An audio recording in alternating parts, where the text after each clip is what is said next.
Los jóvenes deben aprovechar que la ciencia es internacional, nos decía el doctor Barry Barish, Premio Nobel de Física 2017, en una entrevista publicada por Ciencia del Sur.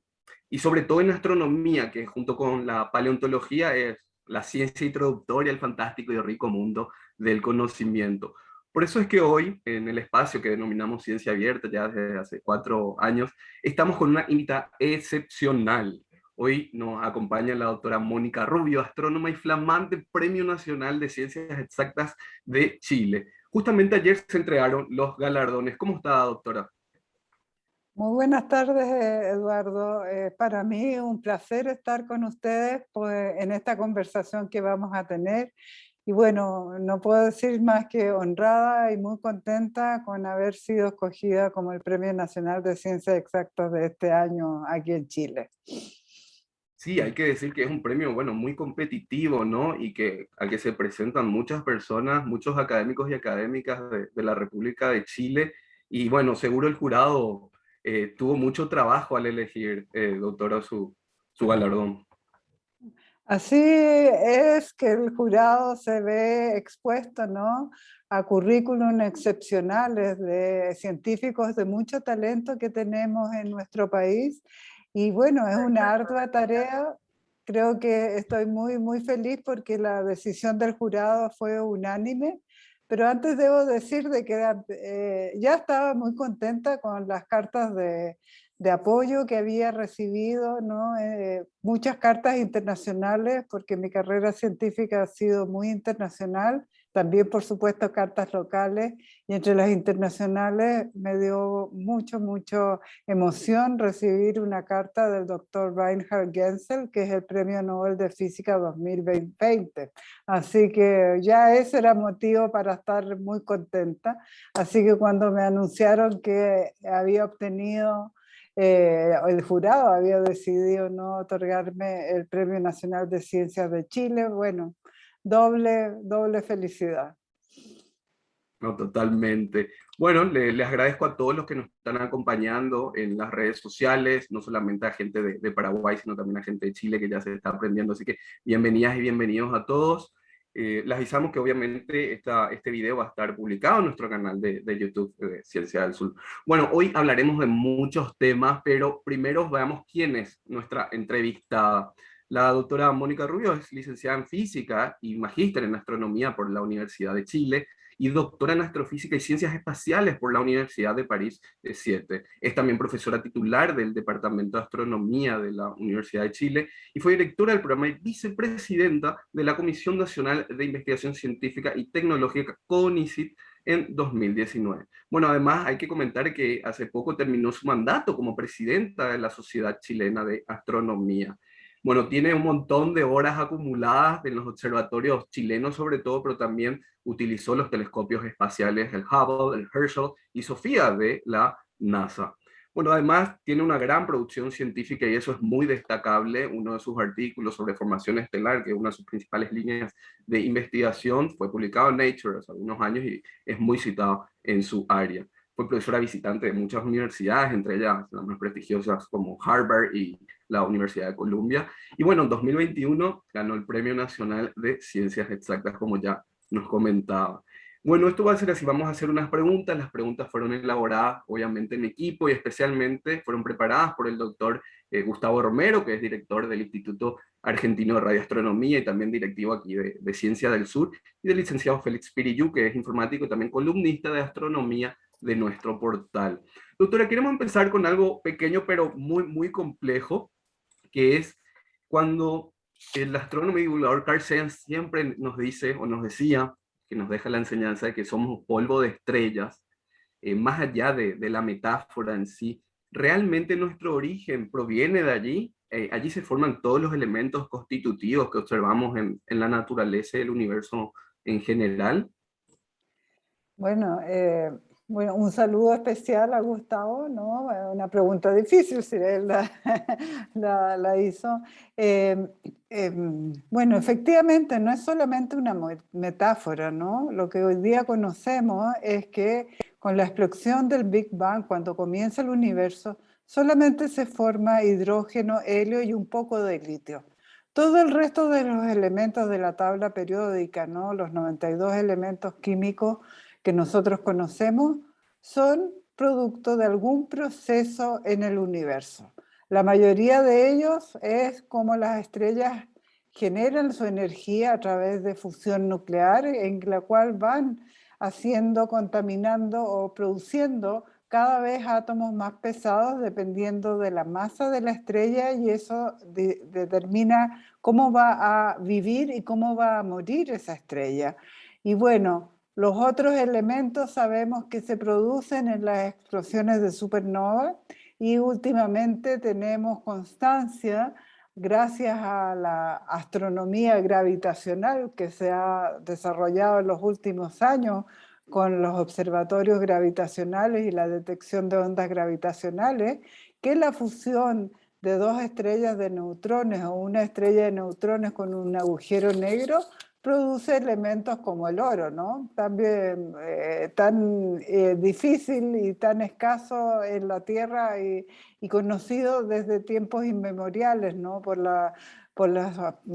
los pueblos en la Tierra. Así que efectivamente todos estos elementos son producto de un proceso en la naturaleza.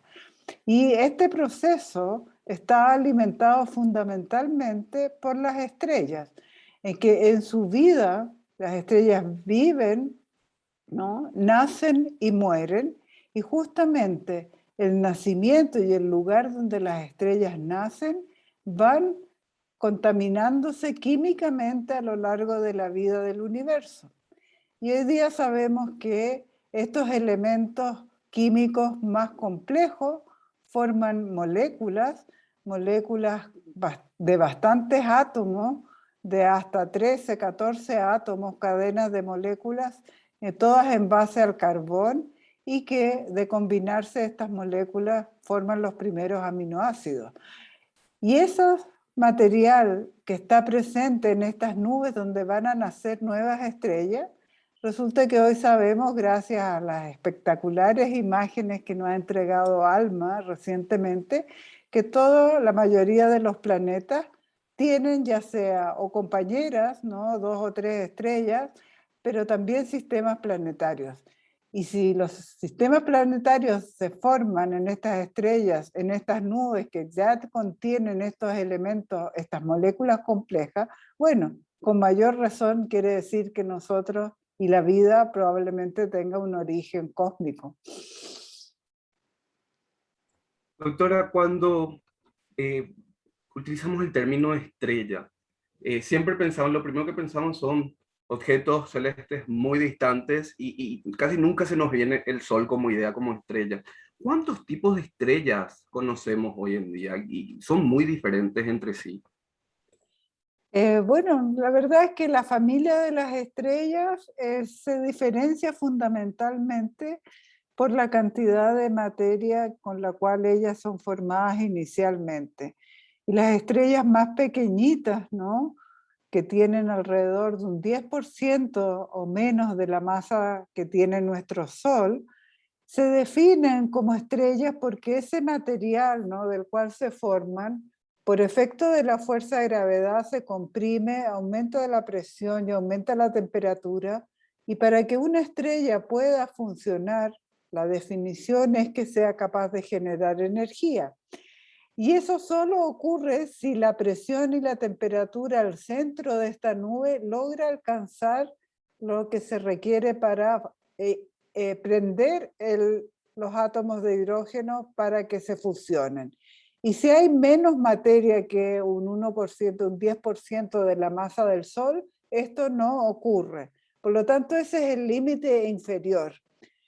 Y por otra parte están las estrellas que tienen mucho más masa que el Sol, de la cual más o menos las más grandes en los modelos que hoy día tenemos y como podemos medir las masas, alcanzan del orden de unos 80 o 100 veces la masa del Sol. Entonces estamos entre 1/10 y 100. Y de ahí, cómo se define la vida de la estrella va a depender fundamentalmente de la cantidad de materia con que ella se ha formado. tenemos algunos modelos y estamos buscando evidencia, ¿no? Que es probable que estrellas mucho más gorditas, como le llamo yo, con mucho más material del orden de 300, 500 veces la masa del Sol, pudieran haber sido las primeras estrellas que se formaron en el universo. Pero porque ahí ellas solamente contenían hidrógeno y helio, no contenían otros elementos. Pero todavía no tenemos certeza y evidencia de eso, pero los modelos, ¿no?, de las estrellas actuales para que esta materia esté en equilibrio hidrodinámico, hidrostático y de gravedad, es decir, que la masa se genere energía y esta energía salga y compense la fuerza de gravedad que trata de comprimir esta masa. Entonces se tiene que lograr un equilibrio de las fuerzas en cada punto de la estrella y en ese momento la estrella es estable. Y eso es solamente para estrellas de 80 masas solares, así que ese es el rango del tipo de estrella. Y después la cantidad de energía que las estrellas generan depende también de la masa. Las pequeñitas generan menos energía, pero lo hacen muy lentamente, así que viven muchos, muchos años. En cambio, las más gorditas viven rápidamente, consumen su masa muy rápido y en 1.000.000 de años ya terminan su existencia, lo cual comparado con nosotros, claro, es mucho, pero en los tiempos cósmicos 1.000.000 de años es nada, ¿no? En cambio el Sol lleva 4.500 millones de años y está en su plena juventud, en la mitad de su vida, le queda todavía toda la mitad de la vida del Sol. Entonces, esa es la diferencia, 1.000.000 de años para una estrella que nació con 80 veces la masa del Sol versus 4.500 millones de años que tiene el Sol, digamos, en la mitad de su vida. Doctora, háblenos por favor de su línea de investigación que justamente trata sobre formación estelar. ¿Se había formado usted primero en física con el magíster en astronomía para llegar al doctorado en astrofísica y ciencias espaciales? En todo ese transcurso hasta el día de hoy, ¿cambió el conocimiento acerca de la formación estelar que teníamos, por ejemplo, cuando usted hizo la licenciatura con respecto a hoy en día?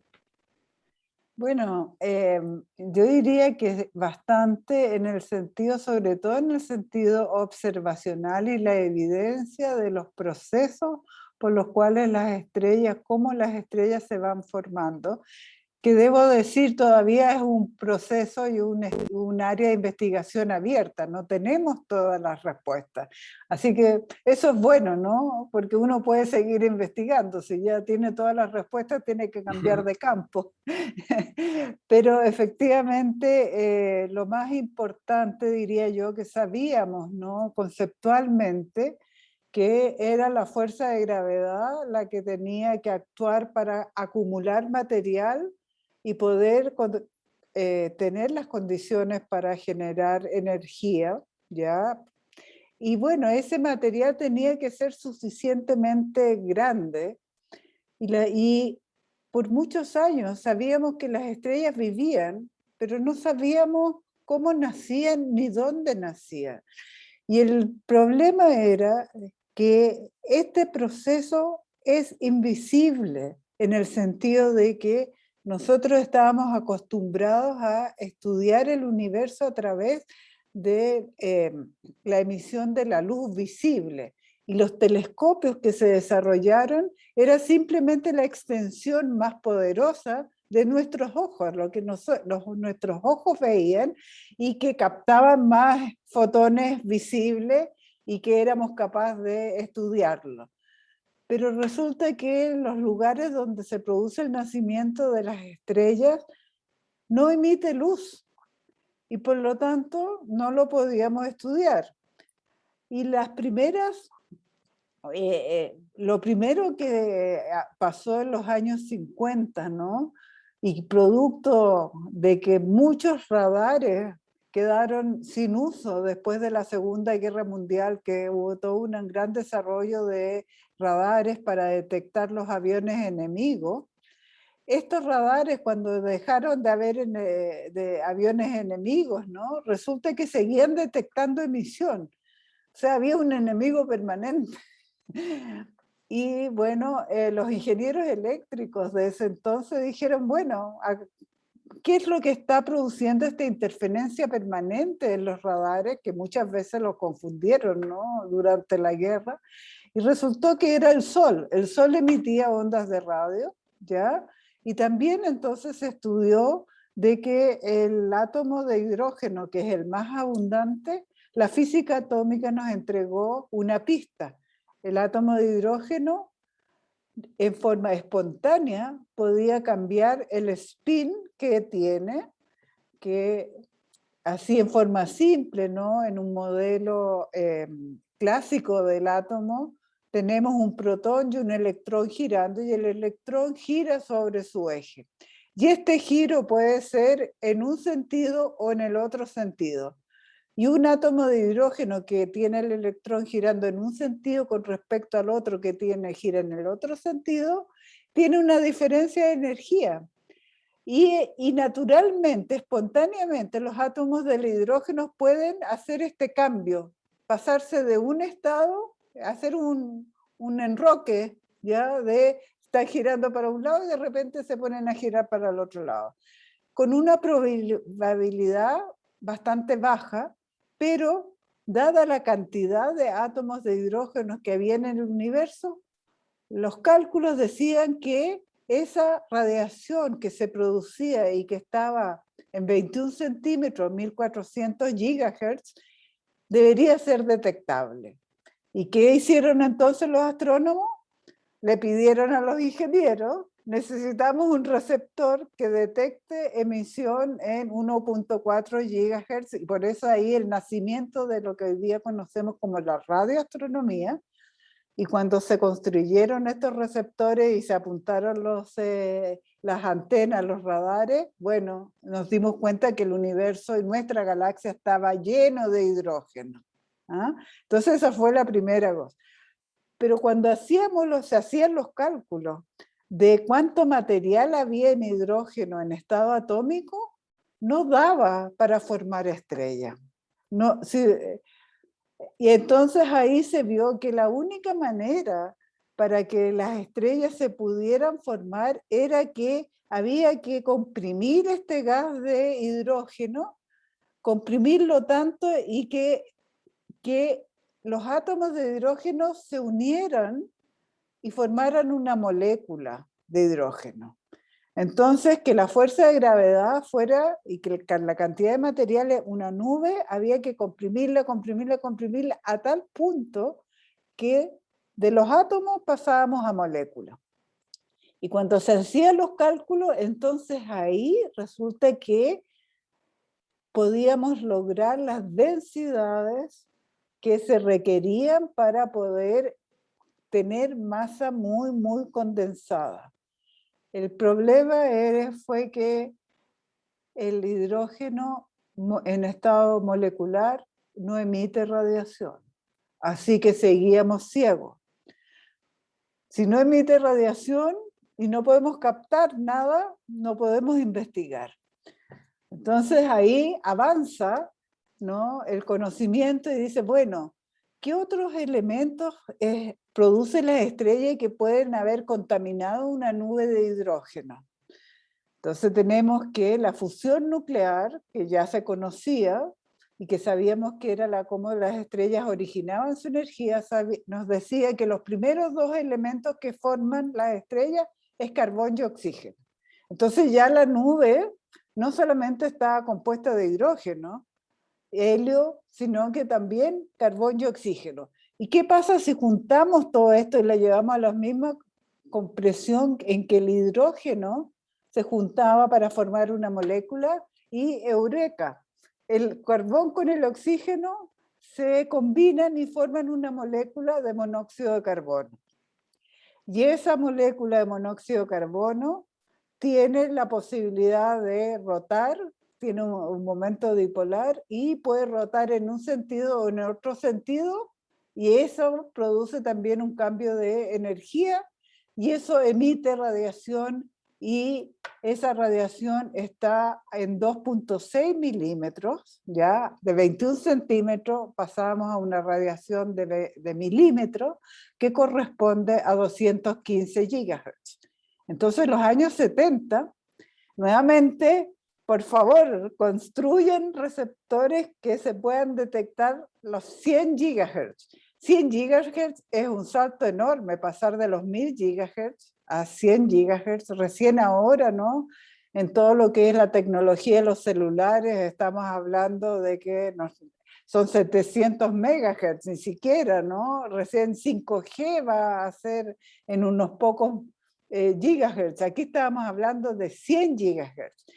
Entonces, pero la tecnología dio el resultado, se construyeron los primeros receptores milimétricos y se pusieron en radiotelescopio, incluso se pusieron en telescopios ópticos, porque ya a los milímetros las antenas de radio no tienen una superficie tan perfecta como para enfocar toda la emisión que reciben en un foco. En cambio, los telescopios ópticos sí.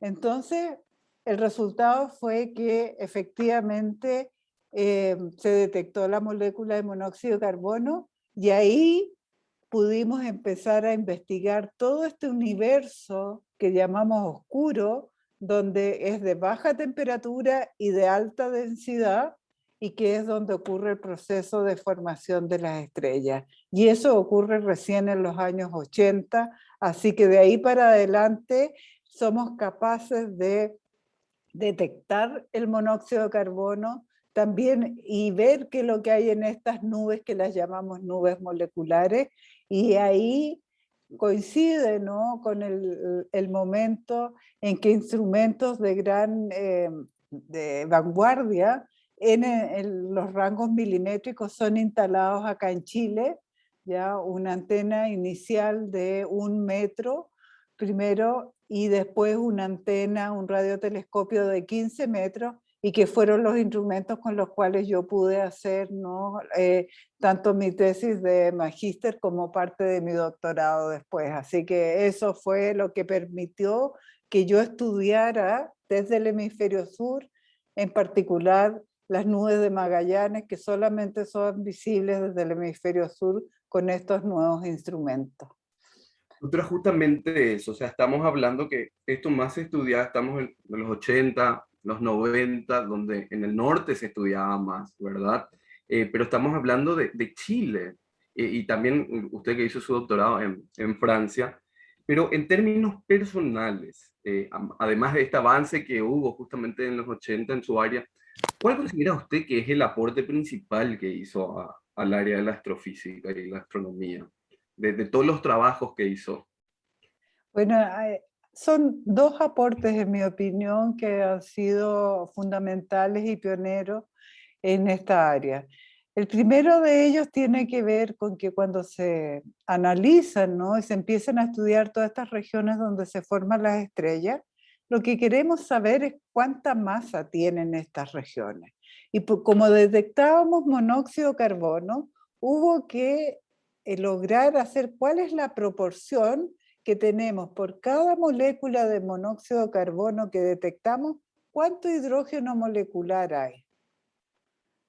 Y en la galaxia, por distintos métodos, todos convergieron a que había un valor, que era por cada átomo, molécula de monóxido de carbono, habían 100.000 moléculas de hidrógeno molecular. 10 a la 5, 100.000. Entonces ahí es matemática, 100.000 por hidrógeno y tengo la cantidad de masa. Y cuando se hizo eso, se vio que estas regiones donde las nubes moleculares tenían masas de 1.000.000 de masas solares o 10.000 masas solares. Eso significaba que podíamos formar, si todo ese material se transformaba en estrella, podíamos formar 1.000 soles, ¿no? O unos poquitos soles de mucha masa y muchos soles de mucho menor masa. Entonces, pero eran los objetos más masivos de nuestra galaxia.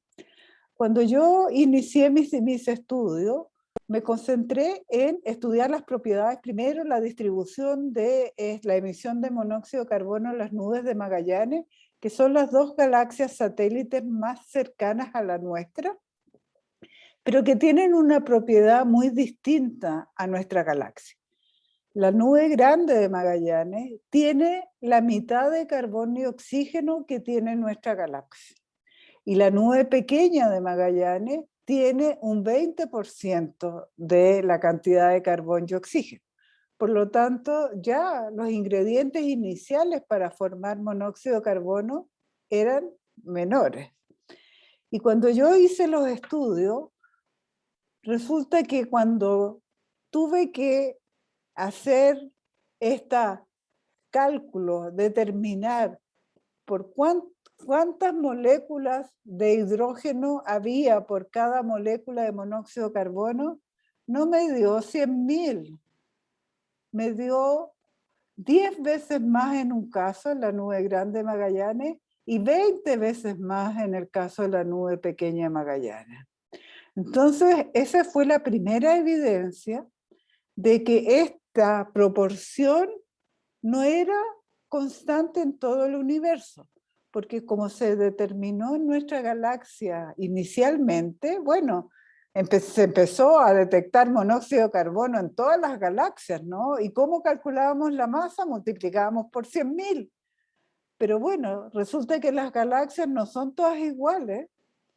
Y teníamos este ejemplo de las nubes de Magallanes, porque en el hemisferio norte hay galaxias que tienen menos carbón, también menos carbono y oxígeno, pero están mucho más lejos. Por lo tanto, las nubes de Magallanes estaban aquí tan cerca que podíamos detectarlas. Entonces esa fue la primera contribución.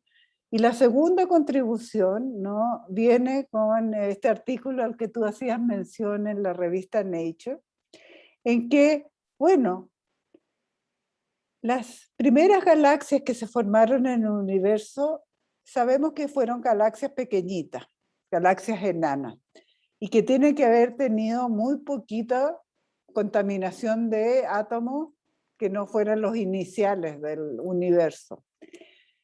Y la pregunta que uno se hacía era, bueno, ¿se pueden formar estrellas en estas zonas donde haya solo hidrógeno y helio, pero no haya carbono o oxígeno? Y la única manera de responder eso es ir observando aquellos sistemas que cada vez tengan menos carbono y oxígeno. Primero, para ver si uno detecta la molécula, y segundo, para ver si tienen estrellas.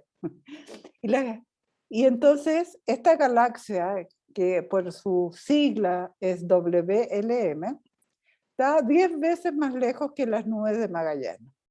Está aquí cerquita, pero tiene un 10% de la cantidad de carbono y oxígeno, o sea, la mitad de lo que tenía la nube chica de Magallanes. Y no se había podido detectar en ninguna galaxia que tuviera menos que la cantidad de carbono y oxígeno que la nube chica de Magallanes o anteriormente. Simplemente se habían observado y las detecciones eran cero. No se detecta monóxido de carbono. No sabemos si es porque no somos lo suficientemente sensibles con nuestros instrumentos o porque no hay. Bueno, en esta galaxia WLM nosotros logramos detectar monóxido de carbono con 10% en esta galaxia, con lo cual dijimos, incluso con un 10% es capaz de formarse. Y segundo, eso fue un primer trabajo, ¿no?, que también salió publicado en Nature.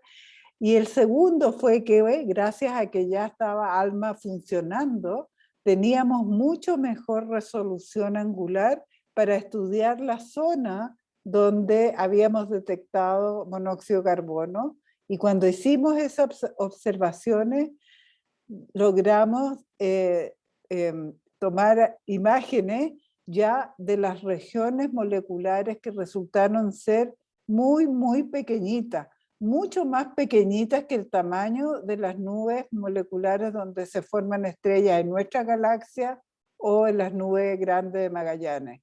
Estas nubecitas donde hay monóxido de carbono no tienen más de 2 parsecs de diámetro, mientras que el tamaño estándar de una nube molecular es de más de 20 parsecs. O sea, eran 10 veces más pequeñitas, ¿ya? Pero esa galaxia había sido capaz de formar estrellas. Y nosotros con toda la información que teníamos también cuánto hidrógeno atómico tenía y cuánto era la cantidad de estrellas que tenían en esa región, pudimos entonces proponer un modelo para explicar cómo las galaxias con tan poquitos ingredientes todavía eran capaces de formar grupitos de estrellas. Las masas de estas nubecitas tan pequeñitas oscilan entre 500 y 1000 masas solares. O sea, todavía no se va a poder formar una estrella dependiendo de la eficiencia, que sabemos que es muy baja, pero es difícil formar estrellas de 100 masas solares cuando solamente tienes 1000 masas solares disponibles. Pero sí puedes formar muchas otras estrellas más pequeñas. Y eso es lo que uno veía en las galaxias enanas. Así que esa fue la segunda contribución al avance en esta investigación en el campo que yo he estado estudiando, investigando durante toda mi carrera profesional. Bueno, y es interesante eso porque estos estudios permanecen y la comunidad científica, en especial la astronómica, utiliza estos trabajos, profesora. Doctora, hay ahora otras preguntas que siguen del doctor Romero y de Félix Pirillú también. Por ejemplo, las diferencias en la formación de los planetas de baja y de las estrellas, perdón, de formación de baja masa y de gran masa. En particular, lo que pregunta el doctor Romero es si como las de baja masa producen chorros y las de gran masa ahora sabemos también que producen chorros, ¿son los mecanismos diferentes, muy diferentes? Esa es una pregunta que estamos investigando. Justamente tenemos mucha información porque hay mucho más cantidad de estrellas de baja masa y sabemos entonces la existencia de estos chorros y tenemos modelos para explicar toda esta formación. Las estrellas de alta masa, como viven poco, son pocas. Y por lo tanto, estudiar las estrellas cuando son pocas, la estadística no es tan grande y como viven mucho menos, el proceso es mucho más corto. Entonces, lo que estamos viendo ahora es que efectivamente se han podido determinar de que hay también chorros asociados a las estrellas más masivas, pero la vida de ese chorro es mucho más corta que para una estrella de baja masa. Entonces, observar una estrella justo en el momento en que está emitiendo el chorro, cuando tienes poquitas estrellas, un problema de estadística, achuntarle, ¿no? Cuando tienes 1.000.000, la probabilidad de que le achuntes a las que están en ese momento produciendo estos chorros es mucho más alta que si tienes mucho menos objetos.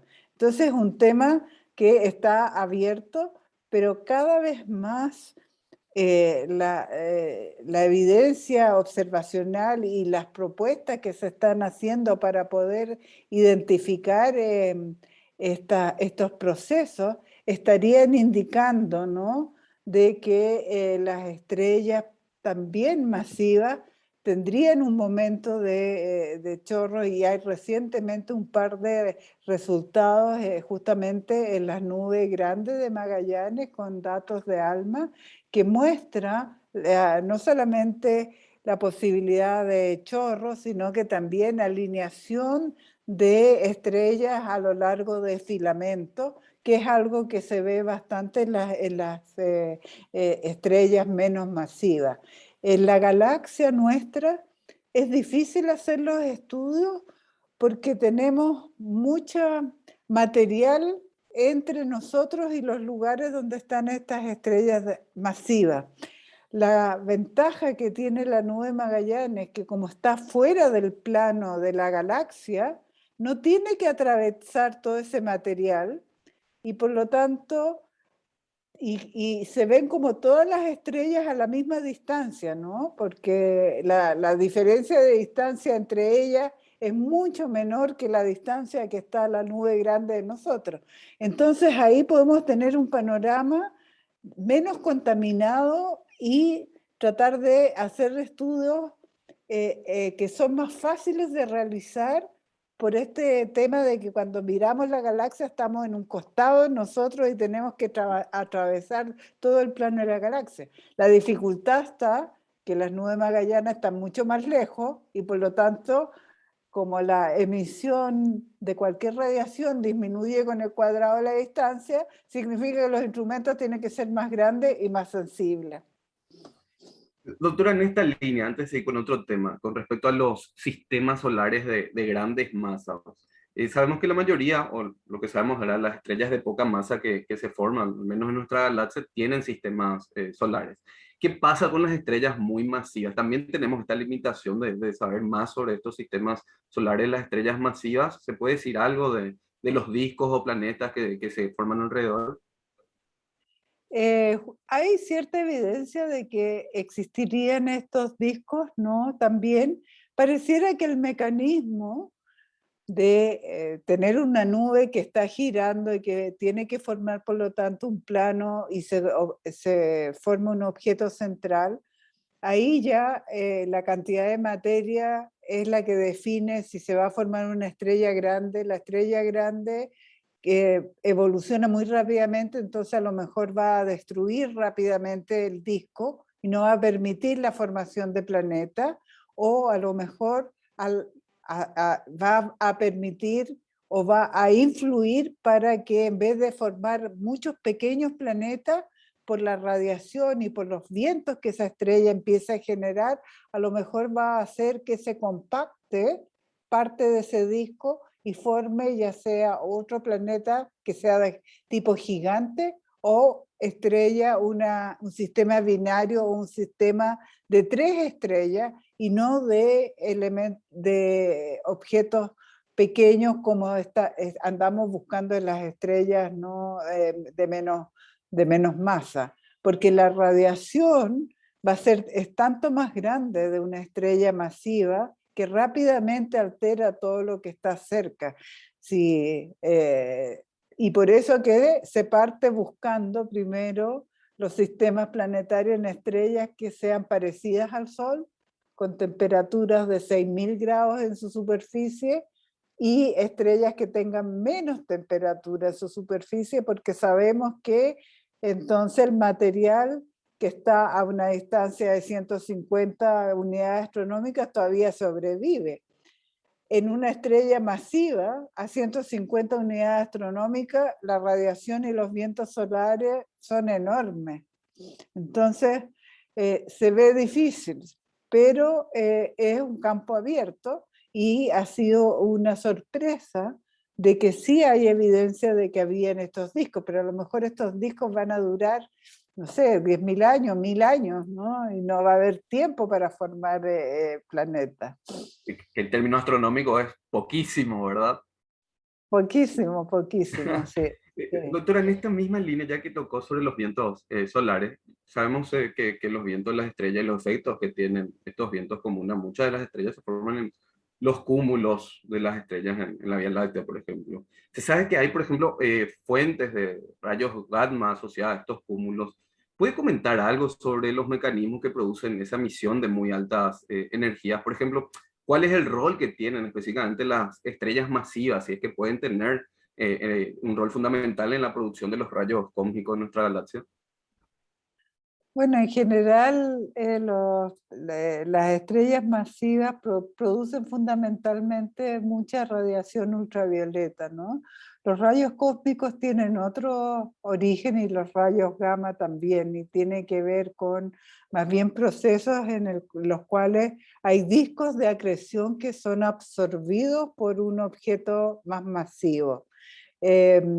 Y los rayos cósmicos son producidos en todo el universo, no son exclusivos de nuestra galaxia, y están más asociados a fenómenos de mucho más energía, como los centros de galaxia o donde sabemos ahora que hay agujeros negros, ¿no? En los centros de las galaxias hay galaxias activas y ahí todos los procesos, el disco de acreción que hay en torno a un objeto masivo hace que todos los procesos físicos ahí sean de mucho más alta energía y esos son los que son capaces de producir rayos gamma o radiación cósmica. Una estrella de 50 veces la masa del Sol no produce en ese rango de longitudes de onda. Doctora, hay evidencia, ¿verdad?, de que estrellas como nuestro Sol, del tipo espectral G, pueden generar tormentas solares más potentes que el llamado evento Carrington. Justamente este mes, el 1 de septiembre, se cumplieron 162 años de aquel evento espectacular.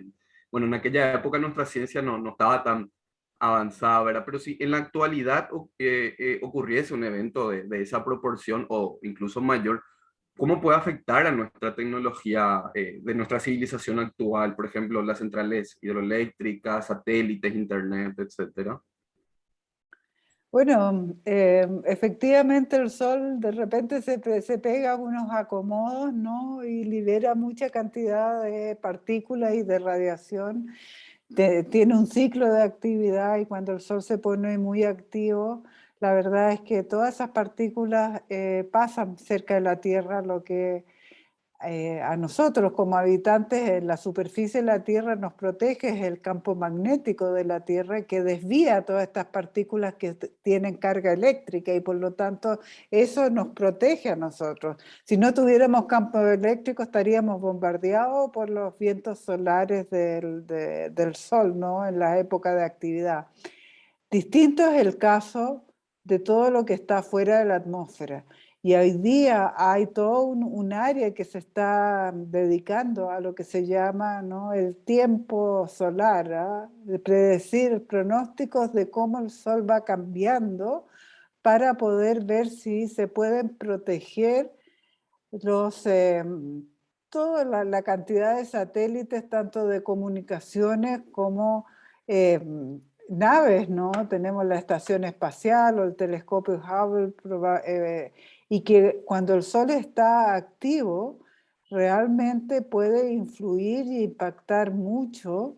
Y si nos quedamos sin internet, porque las condiciones del Sol no afecta a toda la red de comunicaciones que tenemos en la alta atmósfera o fuera de la atmósfera, va a ser un problema. Entonces se está investigando el clima solar, ¿ya? Y es un tema difícil pero importante, ¿no? Bueno, doctora, vamos a pasar ahora a un tema mucho más general. Hace unos meses, ya que usted lo mencionó, el doctor Reinhard Hensel, Premio Nobel de Física 2020, nos decía que Sudamérica, pero especialmente Chile, es el mejor lugar que tiene hoy una joven para estudiar astronomía.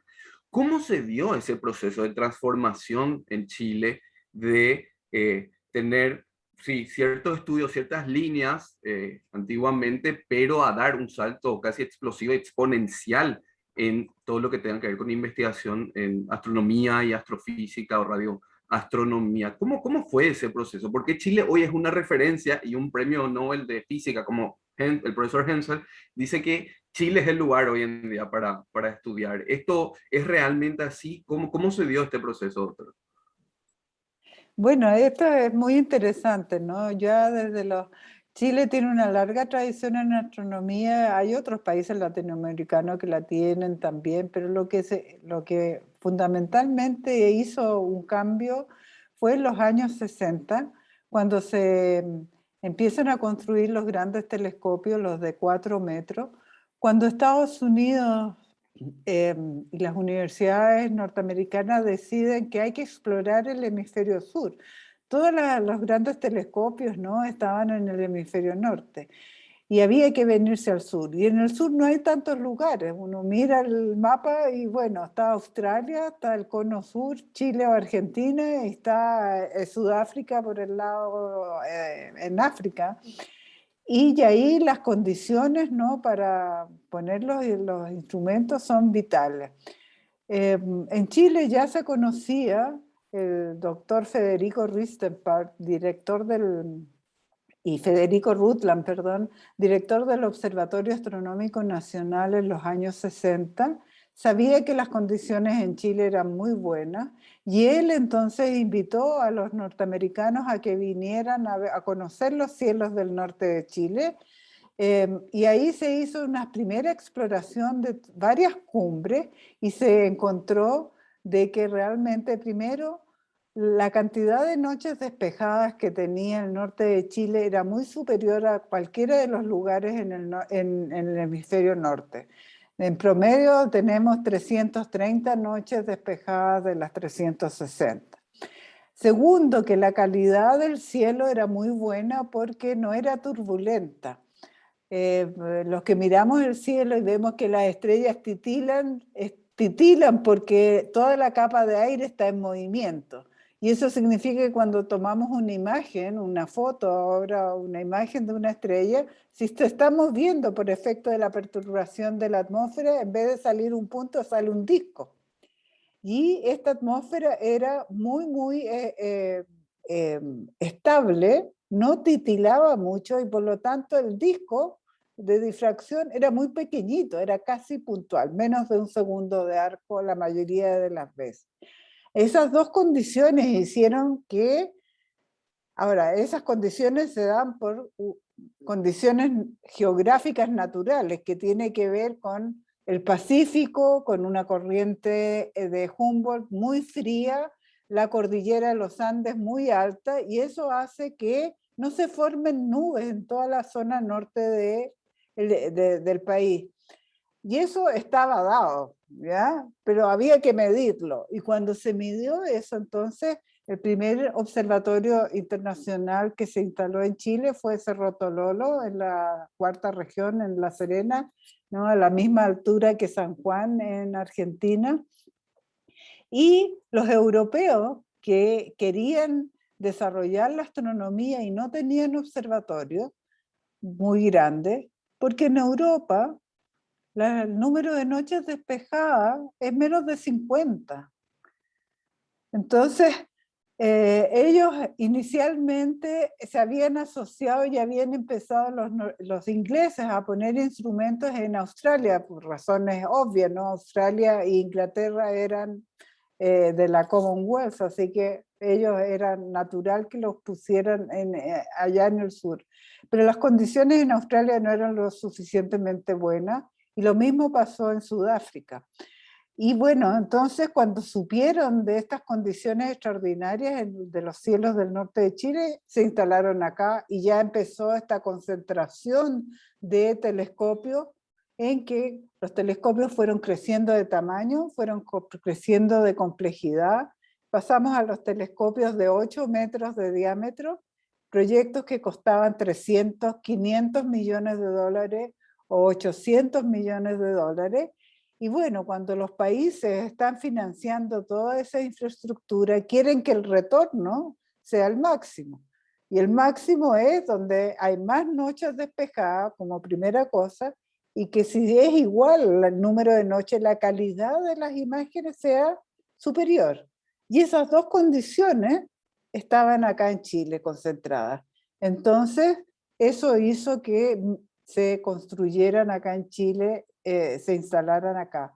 Por otra parte, desde un comienzo hubo una relación muy estrecha entre la universidad, en ese entonces la Universidad de Chile, que era la única que hacía astronomía, y los observatorios norteamericanos, y se partió con esta idea que después se replica, ¿no? Y que era la práctica después en otros lugares, que un porcentaje del tiempo de observación tenía que estar reservada para las instituciones nacionales del país donde albergaban todos estos observatorios.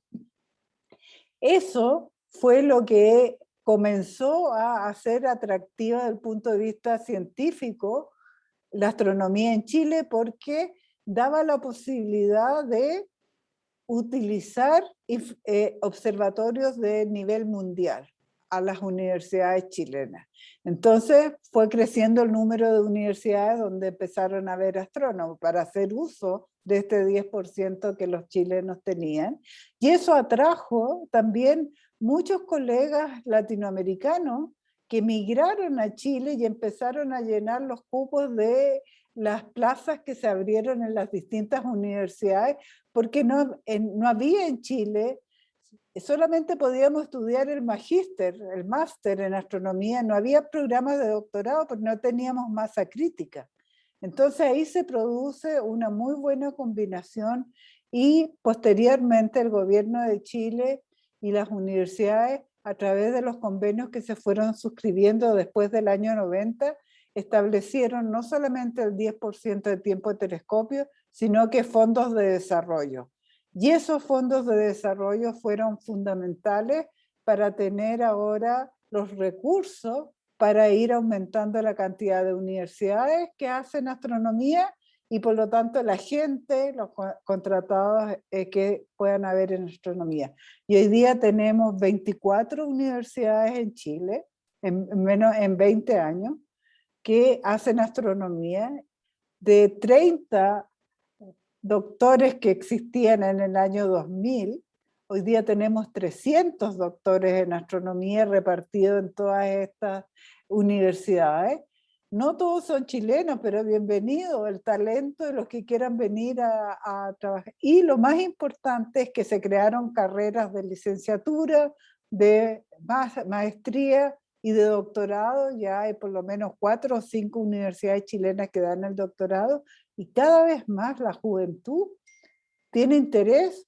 Y tenemos 800 alumnos que están postulando a las distintas carreras, y para hacer el doctorado resulta que tenemos muchos postulantes extranjeros, de Colombia, de la India, de Italia, de Estados Unidos, que están, como decía el profesor Gensel, si uno quiere hacer una tesis de doctorado en astronomía, quiere usar el mejor instrumento del mundo. ¿Y dónde está ese mejor instrumento del mundo? Está ahora en Chile, y ahora hay instituciones y masa crítica que puede dirigir esas tesis. Entonces, todo eso se ha combinado en que ha sido explica este desarrollo exponencial de los últimos 20 años, y ha relevado entonces la posición de Chile, no solamente como centro donde están albergados todos los observatorios internacionales, pero también como el centro donde uno puede hacer los estudios de astronomía. Así que nosotros muy contentos de que vengan muchos para acá a hacer su doctorado en astronomía. Doctora, las buenas noticias se le colmaron en los últimos meses porque además de su Premio Nacional de Ciencias Exactas, también fue electa como presidenta de la División H, que trata sobre medio interestelar y universo local de la Unión Astronómica Internacional. ¿Cómo lo toma? ¿Es un gran desafío? ¿O qué trabajos esperan de aquí en adelante con la Unión Astronómica Internacional? Bueno, primero que nada, es un reconocimiento por parte de toda la comunidad mundial, ¿no? La Unión Astronómica Internacional reúne a más de 10.000, son como 12.000 astrónomos de todo el mundo, más de 130 países representados, y que en su manera de funcionar tiene estas divisiones, que son 9 en total por especialidades dentro de la astronomía, y la división H trata justamente de galaxias y de medio interestelar, y tiene como 3.000 astrónomos asociados. Y son ellos los que me eligieron como presidenta de la división, lo cual es un reconocimiento al aporte que yo he hecho en esta área. Así que por ese lado, que lo reconozcan a uno los pares es tremendamente, no sé, muy honrada, ¿no? Y muy contenta de que eso sea así. Y como dices tú, no es solamente reconocimiento, ahora hay que trabajar, ¿no? Y por los próximos 3 años, la Unión Astronómica Internacional convoca para hacer distintos tipos de actividades, simposios internacionales, coloquios internacionales, donde reunir y tener entonces los resultados más recientes en esa área. Y lo que nos toca a nosotros como división es poder primero invitar a los miembros de esta división a que propongan simposios en las distintas áreas, y es responsabilidad de esta división entonces después seleccionar aquellos, porque se presentan muchos, ¿no? Que sean los más adecuados y pertinentes, que vayan mostrando los avances recientes que se están produciendo en ese campo de investigación. Entonces, esa es una tarea bien importante, principal, y ayudar y asesorar a todo lo que es el Comité Ejecutivo de la Unión Astronómica Internacional en todas las actividades que están estos próximos 3 años hasta que se realice la próxima Asamblea General, donde viene un recambio. 3 años es el periodo en que uno está a cargo de esta responsabilidad, y bueno, el Comité Ejecutivo tiene que buscar todos los financiamientos, organizar y coordinar a las distintas divisiones. También hay un plan estratégico que se desarrolló en los últimos 3 años, donde se le da mucha importancia a todo lo que es la difusión y divulgación en astronomía, a los profesores, ¿no? Para llegar a los estudiantes. También hay toda una iniciativa acerca de incorporar no solamente mujeres, sino que minorías también dentro del quehacer de la Unión Astronómica Internacional. Así que el Comité Ejecutivo tiene hartas tareas, y nosotros como miembros de las presidencias de las distintas divisiones apoyamos en todo su quehacer.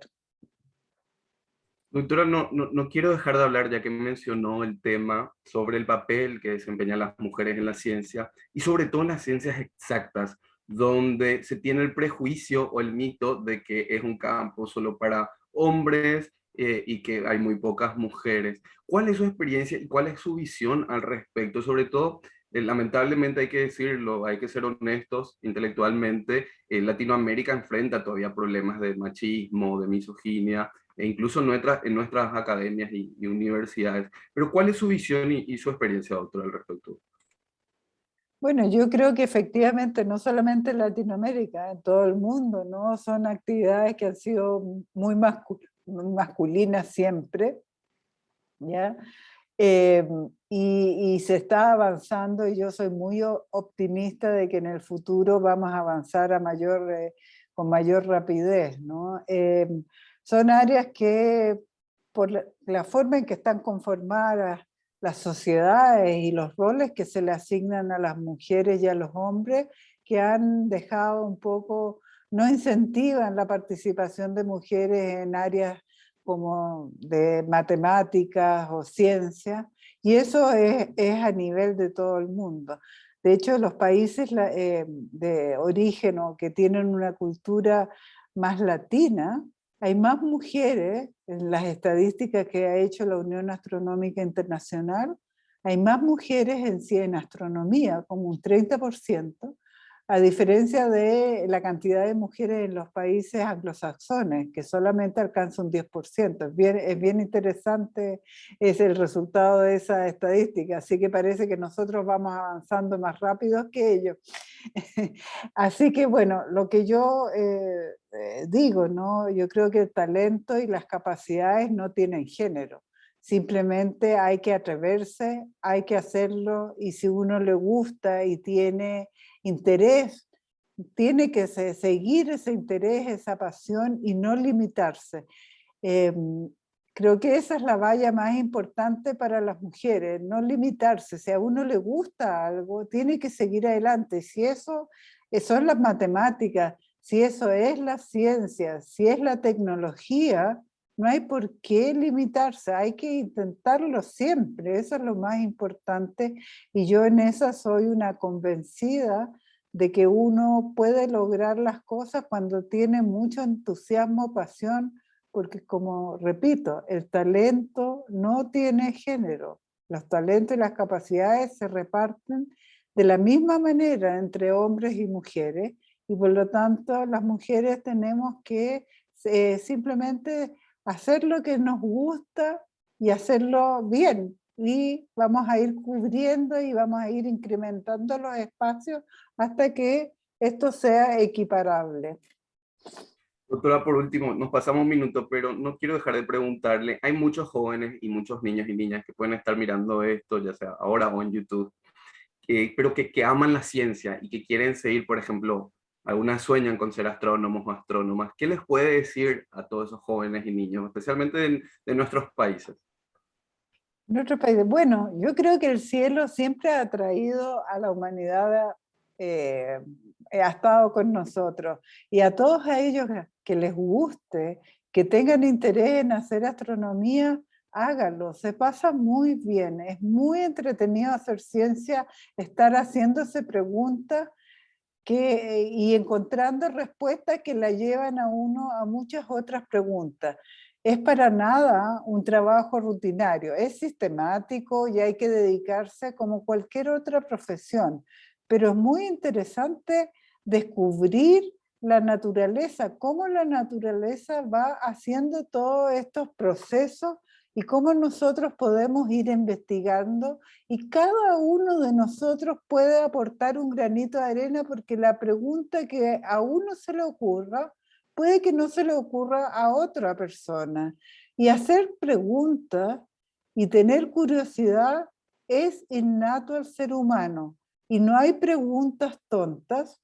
Siempre las respuestas pueden ser tontas, pero las preguntas son siempre buenas, y en el ámbito de la ciencia, hacerse preguntas es fundamental, y por lo tanto yo invito a todos los jóvenes, a las niñas y a los niños, que piensen en hacer ciencia, y si quieren hacer astronomía, los esperamos con los brazos abiertos acá en Chile para que puedan también participar junto con nosotros, descubriendo todos los misterios que el universo tiene en las próximas décadas, donde vamos a tener telescopios de 40 metros de diámetro, telescopios de 25 metros de diámetro, un radiotelescopio como ALMA que va a crecer. Es todo lo que esos instrumentos por primera vez tomen imagen, todo va a ser nuevo. Entonces, un área que tiene gran posibilidades de desarrollo. Muy, muy entretenido. Hay mucho que hacer entonces, profesora. Así es, Eduardo. Bueno, muchísimas gracias, profe, por tu tiempo. Muchas gracias también a todos los que nos acompañaron en esta edición de Ciencia Abierta, la 19ª ya. Es la primera vez que tenemos así, abiertamente, con una científica internacional, porque siempre estamos más con los paraguayos y las paraguayas, pero es importante saber que la ciencia, como decía el doctor Barry, es internacional, ¿verdad? Así que, doctora, muchísimas gracias por su tiempo. Eduardo, encantada, y muchísimas gracias por esta oportunidad de poder dirigirme a todo el público al cual ustedes convocan, y muchísimas gracias. Bueno, ella era la doctora Mónica Rubio, astrónoma, investigadora de la Universidad de Chile, desde este año también presidenta de la División H de la Unión Astronómica Internacional y flamante Premio Nacional de Ciencias Exactas de la República de Chile. Esto fue todo. Desde Ciencia del Sur le damos las gracias por acompañarnos y nos vemos en una próxima edición con otras ideas y otras preguntas fundamentales, como nos decía la profesora Rubio. Chao, chao.